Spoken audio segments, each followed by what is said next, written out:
Well, hey everybody, welcome back to the channel. This is Rob at Smirking Gun Reviews.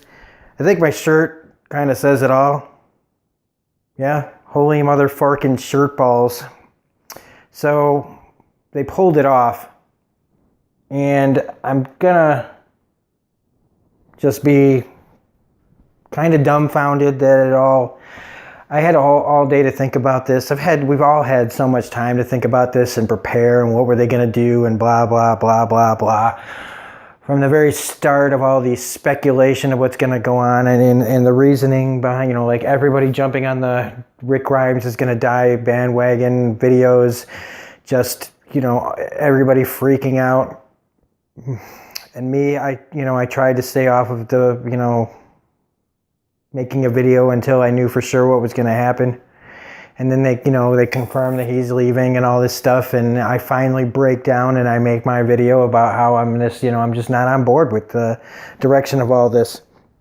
And, then I made my Talking Dead video and I still talked about I'll watch it. I don't know how I'm going to feel about it. And then I didn't think I was going to review it. And I started reviewing it again and thought it was okay. I had some problems with it.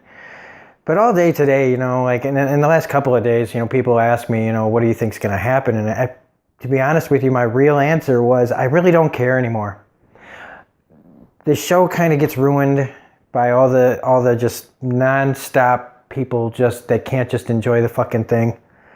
That I just wanted it to be over. However it went down, I just wanted it to be over.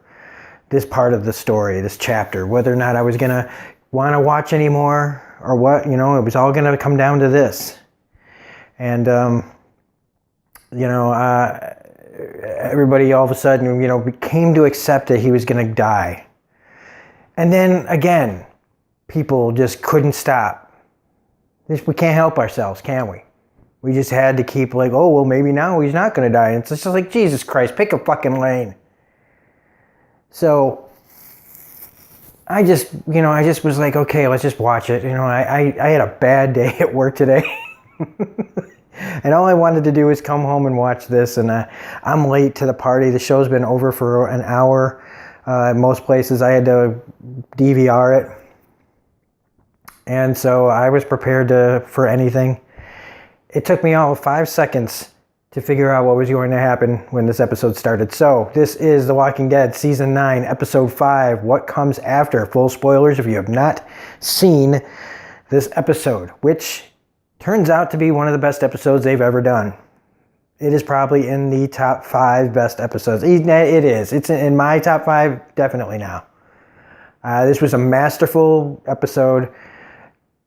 They took a lot of chances. They did a lot of crazy stuff. They tried new things. I have to say that I didn't think they could pull it off because honestly, they've been off the rails for me for a while. The decision to kill Carl, just them being too far off the comic book bugged me, but that's my own problem. That's not, that's just me. I didn't like the direction and a lot of things were going in. And then they killed Carl. And that really, and the whole thing surrounding, him leaving.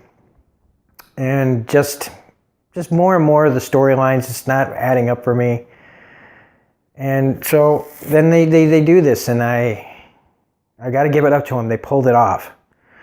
I said to myself, and to a couple of people at work, that if they do something, if what happens, what I think might happen, this is one of the biggest bait and switches in a long time. I mean, but the thing is it's still not a surprise, I guess, because we couldn't just let it happen. We're in that age of we're past just the beginnings of the internet age.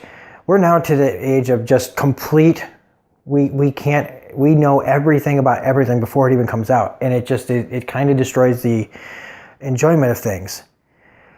But this episode as a whole is fantastic. And Andrew Lincoln better get fucking nominated for something, man. I don't even care.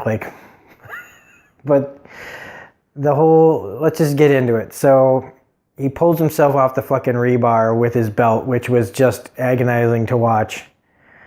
And then we get those series of like passing out kind of fantasy sequences, dream sequences, however you want to put it, near-death experiences. And he sees Shane. I mean, I loved it, like him in the hospital room first, calling himself an asshole. And then seeing Shane. Jon Bernthal kills it here. I know it's all in Rick's head, but the conversation is so fucking... It's like he just stepped right back into Shane's shoes like it was nothing. And the back and forth between the two, it was like they never missed a beat. And, even though it's just this little thing, it was so welcome, and it wasn't forced, it didn't feel cheesy. It felt like it was just, this was something that needed to happen for the character, for Rick's motivation. Now, like I said, I knew 5 seconds, man, in, because as soon as I heard the words, "What's your wound?" and it was repeated over and over again, I knew he's not going to die. So let's just get that out of the way. I mean, I guess it could have happened, but when I heard I kept hearing the voice saying, "What's your wound?" Like kind of out of, in the ether or whatever. You knew it was coming from somewhere, and they kept saying, "Wake up." So, and the whole theme of not dying kept coming up, Shane saying he's got to be like me. You got to be like the guy who bit that guy's throat off. You got to be like the guy with the red machete. You got to be the rage. Everybody from his past giving him that extra oomph to keep going. When he saw Herschel, Scott Wilson, that was amazing too. I mean, Scott Wilson, rest in peace, did a great little job here of giving him another direction about family and stuff. And it was very poignant and sad knowing that Scott is no longer on this plane of existence.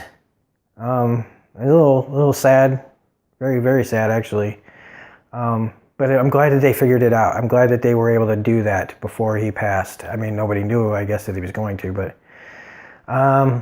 and the whole thing where they do this with the wraparound 100th issue wraparound cover theme here with all the bodies. And they took that cover and they made it do something interesting where Sasha comes and gives him some more, like that was great. I did not see that coming. I had heard about Jon Bernthal. I had heard about Scott Wilson. I did not know anything about Sonequa Martin Green popping up. So that was a really big surprise and really welcome. And again, just giving him more, wake up. So let's just really quickly go to Jadis. When they showed Jadis and, saying that where she is and she's got her A, and that was the other key here, is that she needs somebody to take with her.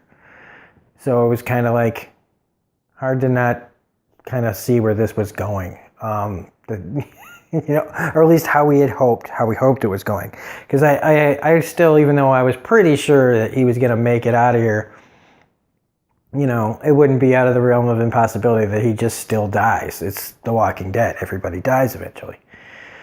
But then we also get, so the whole thing with Maggie and Michonne and Negan.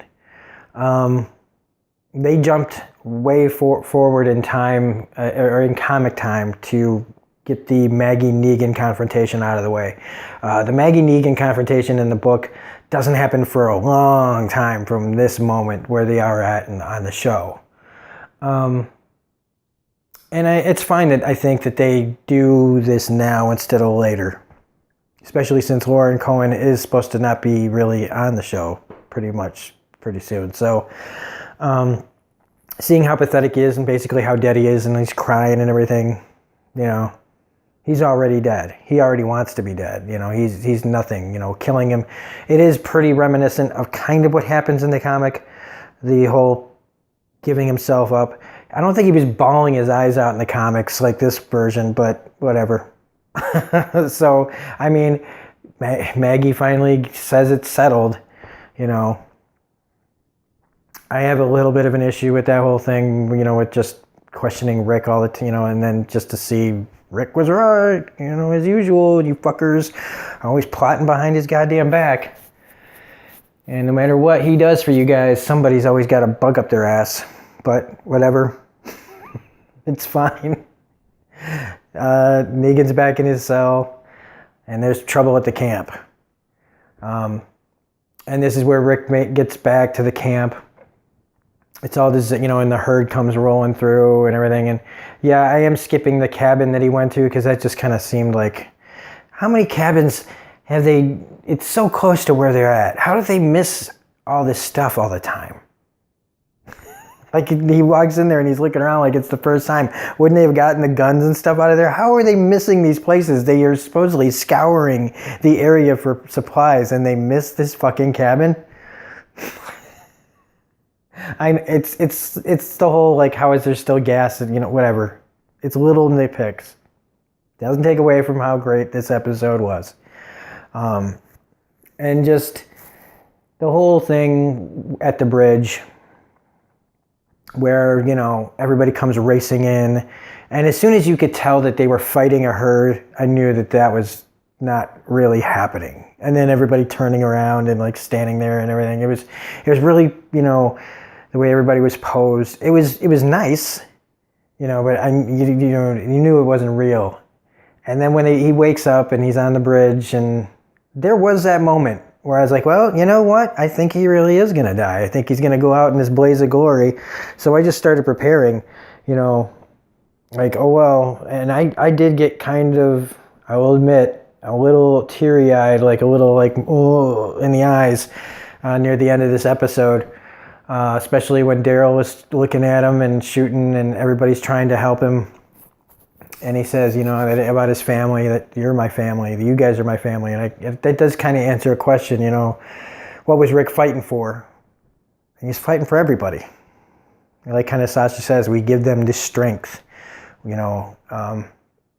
And so when the dynamite falls over, you know, I mean, it was all kind of telegraphed, but it was fine. It's what you wanted. You see the dynamite, you want that fucker to shoot the bridge, which he does. And he's like, I found him. Boom.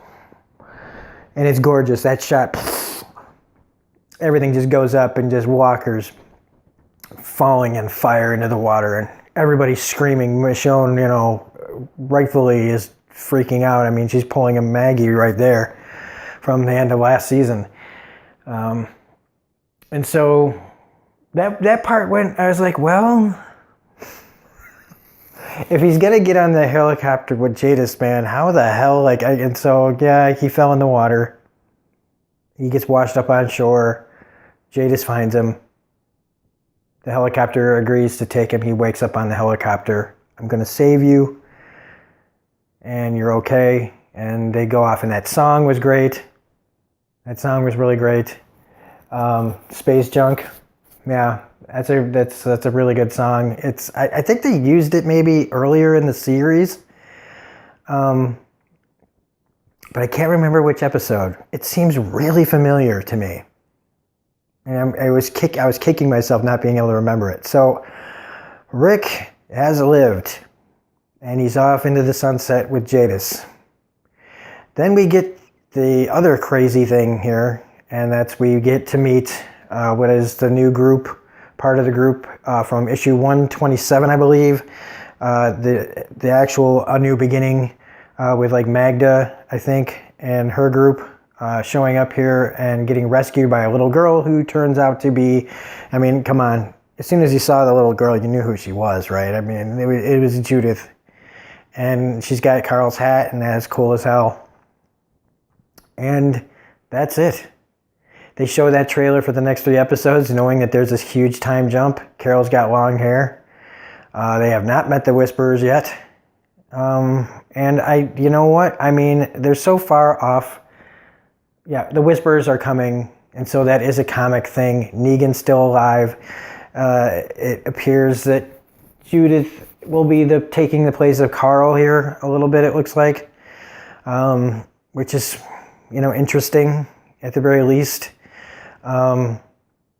And so, yeah, I'm not going to say that.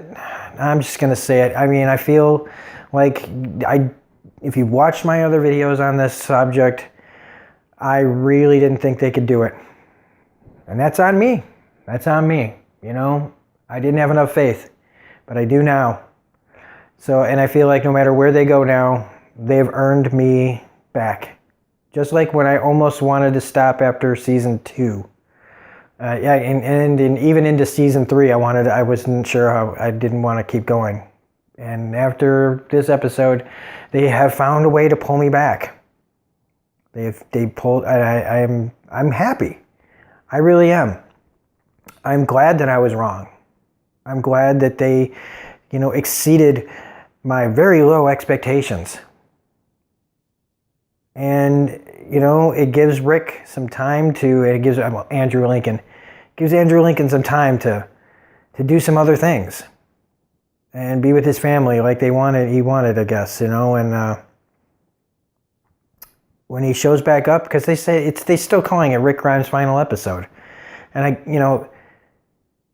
I just don't believe that.